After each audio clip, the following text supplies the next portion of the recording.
قدیم حویلی کے دل میں عظیم ٹیپیسٹریز اور بھولی بصری راہداریوں کے پیچھے بسی ہوئی وہاں ایک کمرہ پڑا تھا جو وقت سے اچھوتا تھا۔ اس کا دروازہ بھاری اور مسلط ماضی کے سرگوشیوں والے رازوں کو ترک کر دیا گیا۔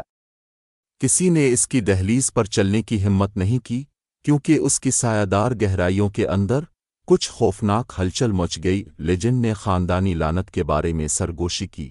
حویلی کی تاریخ کے بالکل تانے بانے میں بنے ہوئے ہے۔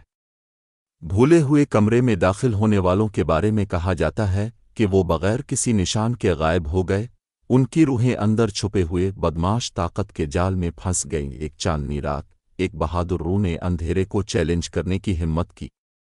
ایملی نامعلوم کے لالچ میں آ کر حویلی کے خاموش حالوں میں سے گزری۔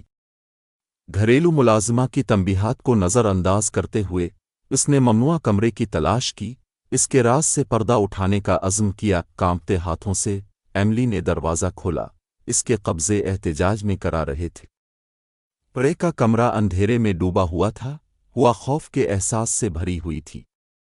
اس نے احتیاط سے اداسی میں قدم رکھا، ہر قدم کی گونج کے ساتھ اس کا دل دھڑک رہا تھا۔ جیسے ہی اس کی آنکھیں مدھم روشنی کے ساتھ ایڈجسٹ ہوئیں، ایملی کی نظریں کونے میں کھڑے سینٹینل پر دھول بھرے آئینے پر پڑیں۔ اس کی سطح پر بادل چھائے ہوئے تھے اور پھٹے ہوئے تھے جو کمرے کے خوفناک خالی پن کی مسخ شدہ تصویر کی عکاسی کر رہے تھے۔ اچانک ایک سرگوشی نے ہوا بھر دی، اس کی ہڈی کو ٹھنڈا کر دیا۔ ایملی جم گئی، اس کی سانس اس کے گلے میں اٹک رہی تھی جب اندھیرا اس کے عکس کے پیچھے لپکنے والی ایک شکل میں سمٹ گیا۔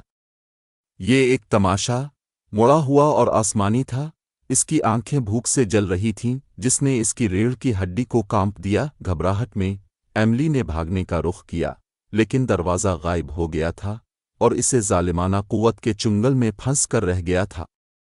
بے چین ہو کر اس نے مدد کے لیے پکارا، اس کی آواز خالی کمرے میں گونج رہی تھی۔ جیسے ہی تماشا قریب آیا، اس کے سایہ دار ٹینڈریل اس کی روح کا دعویٰ کرنے کے لیے پہنچ رہے۔ جیسے ہی تمام امیدیں ختم ہو رہی تھیں، روشنی کی ایک ہلکی سی جھلک نے اندھیرے کو چھید کر تماشے کو واپس سائے میں ڈال دیا۔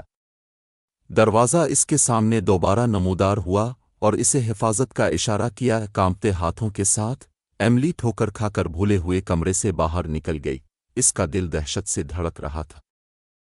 جب وہ حویلی کے ملعون حالوں سے بھاگی تو اس نے کبھی واپس نہ آنے کا عہد کیا، یہ جانتے ہوئے کہ کچھ راز اندھیرے میں دفن ہونے سے بہتر ہے۔